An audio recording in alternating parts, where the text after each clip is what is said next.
안녕하십니까. 압구정 필성형외과 김인권입니다. 많은 여성들이 가슴 성형, 가슴 확대 수술을 하고는 싶은데 왜 망설이는지 아십니까? 첫 번째 이유는 가슴 성형은 많은 부작용이 발생한다고 생각들 하고 계시기 때문입니다. 그럼 어떠한 부작용 때문에 그렇게 걱정들 하시느냐? 부작용에는 여러 가지가 있는데 오늘 여러 가지에 대해서 다 자세히 설명을 드리도록 하겠습니다. 첫 번째로 올 수 있는 부작용 중에 가장 흔한 거는 구형구축이라고 그러죠. 구형구축이란 뭐냐?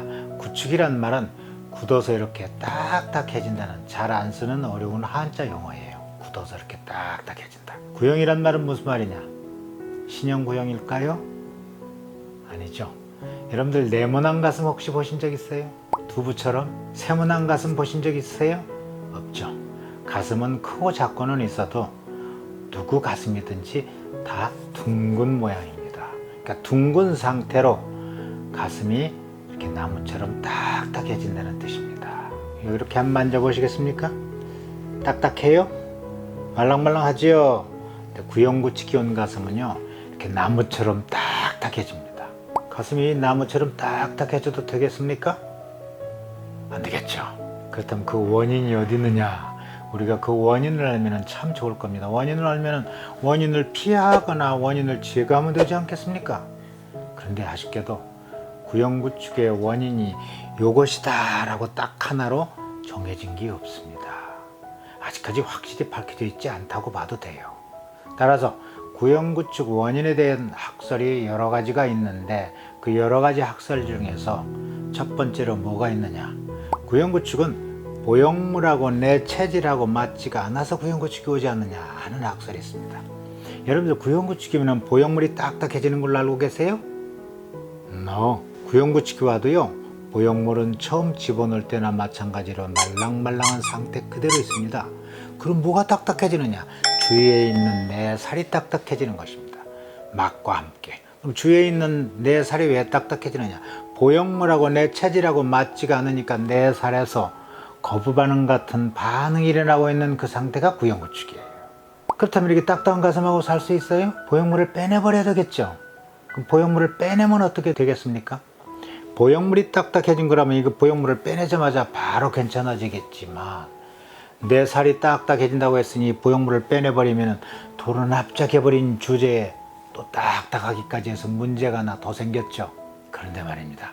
보형물을 빼내고 나서 얼마 지나지 않아도 언제 이렇게 딱딱했던가 하고 믿기지 않을 정도로 신기하게 수술 전 상태대로 다시 똑같이 돌아갑니다. 모양이나 촉감은 물론이고 심지어는 요속을 뚫고 들어가서 관찰을 해봐도 수술한 흔적을 거의 찾을 수가 없을 정도로 모든 조직이나 세포가 옛날 상태 비슷하게 돌아갑니다. 딱딱하게 조였던 막도 많이 상쇄가 되고요. 자, 이런 걸로 볼 때 보형물이 들어와서 생겼던 구형구축이 보형물을 빼내니까 없어지는 걸로 볼 때, 아하, 구형구축의 유력한 학설 중에 하나는 이 보형물하고 내 체질하고 맞지가 않아서 그렇지 않느냐라는 학설이라고 할 수가 있겠죠. 두 번째 학설은 어떤 것이느냐? 수술할 때 출혈이 많게 되면 피가 고일 수 있겠죠. 고인 피가 굳으면 어떻게 되겠습니까? 딱딱하게 되죠. 같은 이치로 출혈 때문에 구형구축이 일어나지 않느냐, 출혈이 많으면 거기에 여러 가지 균도 살아서 남아 있을 수가 있고 이런 때문에 출혈이 구형구축을 일으키지 않느냐 하는 게 두 번째 학설입니다. 두 번째 학설은 출혈이 구형구축을 일으킨다. 세 번째 학설은 어떤 것이느냐? 수술할 때 유방조직에 손상이 많으면 많을수록 구형구축의 확률이 엄청 증가한다고 보고가 되어 있습니다. 아직까지 그 원인은 확실치 않지만 아마도 여기 유방조직에 있는 유즙이나 또는 균이나 호르몬이나 이런 것들이 수술 부위로 나와서 구형구축을 일으키는 것이 아닌가 하는 학설이 세 번째 학설입니다. 즉 세 번째 학설을 요약하면 아마도 유방조직 손상 때문에 구형구축이 일어나는 것이 아닌가 하는 게 세 번째 학설입니다.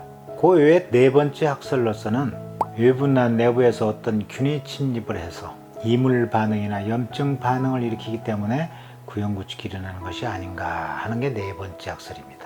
그런데 말입니다. 네 가지 학설 중에 백곡가슴 성형술은 두 번째, 세 번째 학설하고는 아무런 상관이 없습니다. 어떻냐고요? 배꼽 가슴 성형은 출혈이 거의 없어요. 출혈이 거의 없다란 말은 출혈이 있어봤자 서너 방울 이상 안 나온다는 뜻이에요. 수술하는 내내. 그런데 말입니다. 겨드랑이나 유륜이나 밑선으로 하는 경우에는 출혈이 많게 되면 피주머니를 반드시 차야 된다고 그러죠. 겨드랑이나 유륜이나 밑선으로 수술할 경우에 출혈이 많게 되면 수술이 끝날 즈음에 양옆에 생사를 찍고 이런 관을 삽입해서 피주머니를 차야 됩니다. 그런데 우리 배꼽 가슴 성형술은 출혈이 거의 없기 때문에 피주머니 찰 이유가 하나도 없죠. 전혀 차지 않습니다. 배꼽 가슴 성형술은 출혈이 거의 없기 때문에 두 번째 학설, 출혈이 구형구축을 일으킨다는 학설하고도 아무런 상관이 없습니다. 또한 세 번째 학설, 유방조직 손상 때문에 구형구축이 온다. 배꼽 가슴 성형술은 유방조직 손상과는 아무런 상관이 없어요. 배꼽 언저리에서요, 복부 피하 지방을 통해서 바로 근육 뒤에 보형물을 삽입하는 수술이기 때문에 유방조직 손상과는 아무런 상관이 없습니다. 따라서 두 번째 학설, 세 번째 학설은 우리 배꼽 가슴 성형술하고는 아무런 상관이 없어요. 그 외에 배꼽 가슴 성형술은 주로 인체에 안전하고 유익하기까지 한 식염수 보형물을 사용하고 있습니다. 그래서 배꼽 가슴 성형술은 겨드랑이나 유륜이나 밑선으로 하는 코제를 이용해서 하는 수술보다 훨씬 더 구형구축 확률이 낮지 않은가 하는 것은 제 연구 결과입니다. 왜냐? 코젤은 수술한 뒤에 시간이 지날수록 구형구축 확률이 줄어들지 않고 계속 나타날 수가 있습니다. 왜냐? 코젤 보형물 안에 있는 실리콘 젤이 미세하게 밖으로 나오거나 또는 어느 세월이 지나면은 터져 나와서 주위 조직하고 계속 반응을 할 게 아니겠습니까? 실리콘 젤은 이물질입니다. 바로 이 이물질하고 내 살 조직하고 계속 반응을 하게 되면은 구형구축을 일으킬 수가 있기 때문에 코젤은 수술한 뒤에 바로 괜찮다고 해서 구형구축을 안심할 수가 없습니다. 세월이 오래 가면 갈수록 구형구축 확률이 계속 있을 수가 있어요. 하지만 식염수 보형물은요, 수술하고서 짧으면 3개월, 길면 6개월 이내에 구형구축이 안 일어나면 앞으로도 영원히 일어나지 않습니다. 왜냐? 식염수 보형물은 이 주머니하고 내 체질하고만 반응을 하는 것이지 식염수 자체가 우리 인체하고 반응할 이유가 전혀 없거든요. 인체에 안전한 것이기 때문에. 따라서 생리식염수 보형물로 수술을 하게 되면 적어도 아무리 늦어도 6개월 이내에 구형구축이 안 일어나면 완전히 구형구축에서 해방이 되고 앞으로도 구형구축에 대한 염려를 전혀 안 하셔도 됩니다. 이런 까닭으로 배꼽 가슴 성형수술을 하시는 분들 식염수를 이용해서 하시게 되면 구형구축 확률이 1%도 안 돼요. 그래서 배꼽으로 가슴 확대 수술하시는 분들은 구형구축 염려를 안 하셔도 되겠습니다. 충분히 이해가 되셨나요? 되셨으면 웃어주시기 바랍니다.